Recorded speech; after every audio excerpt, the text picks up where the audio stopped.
All right, Wayne Sorbelli here. Hit the like button and subscribe to the channel if you didn't already, please.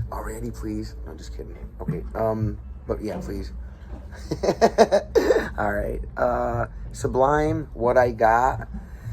It is okay. I see a lot of people playing it just. And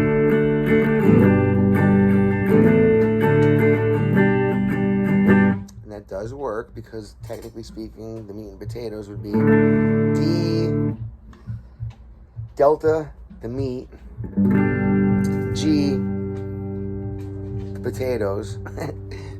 But this song, really, what gives it the sound is the garnishing. So for that, it's a D chord, but more of a power chord D chord.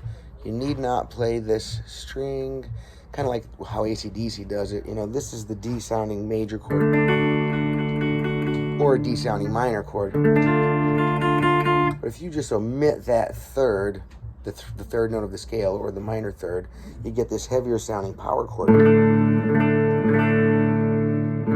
Same with the G. Instead of adding the third in the G, which is the third degree of the G chord, would be the B note.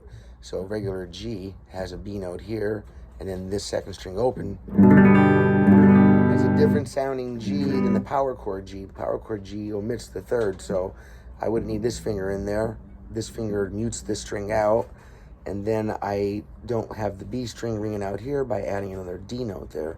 This just leaves me with G's and D's, and that's a G power chord. And that has a certain ringing out to it that you just recognize after a while. I call it the AC/DC power chord, but really it's used in a lot of stuff. Here's another example right here, right? It's, Sublime. So you have the D, and on that D, starting riff with the open D string twice in a row. And then going to the second string, that's a D note there. D, D, D. And then A pulling off to the G.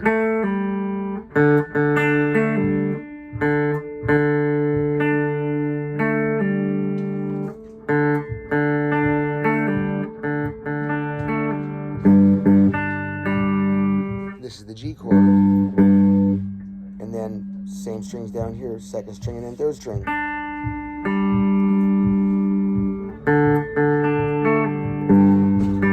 Sorry.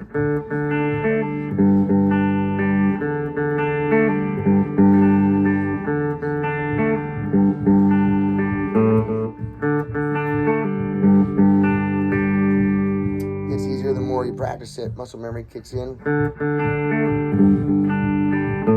Oops. Talking about muscle memory, I need to build some myself for the song. But anyway, that's the driving force behind those two chords, is that embellishment there. And then it goes into that nice little solo. Dun, dun, dun, dun. So let's see here. I think it's something like...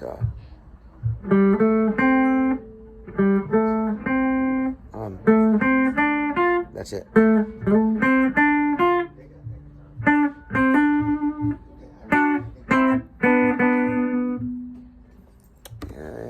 I don't want YouTube to toss this song off for copyright, so let me just play a split second of it here, so I can hear it, and then spit it back out at you guys. Slow speed. We'll pick it up one split second at a time. Let's find out.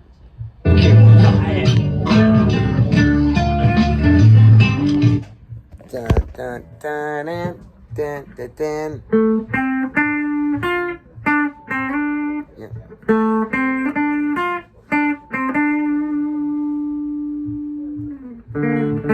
It's on the D power chord and he's outlining a D here, but he's outlining a D minor actually, okay, which is if it was D major, I'd be here. But then again, in the riff, he throws the major right next to it. The next riff is major, inferring the D major, right? So mixing major and minor together, not only in blues, in rock, now we see it in reggae as well, for sure. The blue note and the flatted third, or they call it the minor third or third, is giving the sound, actually, you know? That note. And then these two like a D, like a little C, like a little G.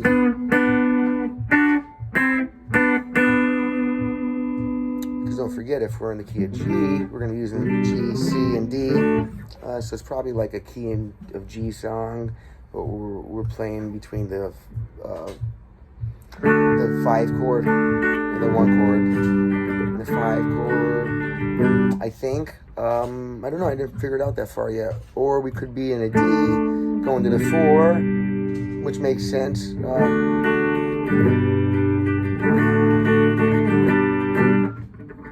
the scale of it, though, being minor, that's peculiar to me. Hang on.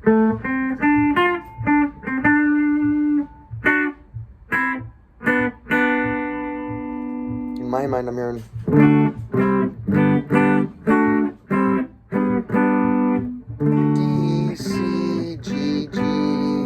Except they're only playing 2 notes of each chord, right? You get the little... And then another cool little riff, let's see.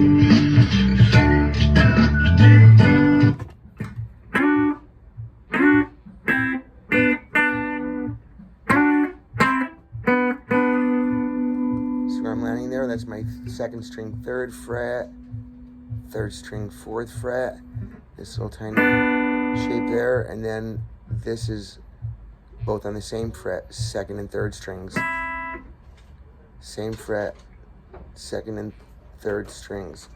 7th fret, 5th fret, and then 3rd and 4th fret. So we got...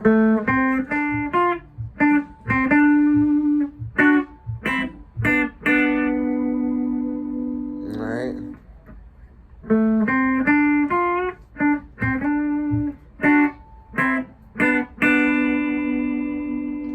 And then there'll be a part 2 because I think there's more of the solo and maybe more of the song.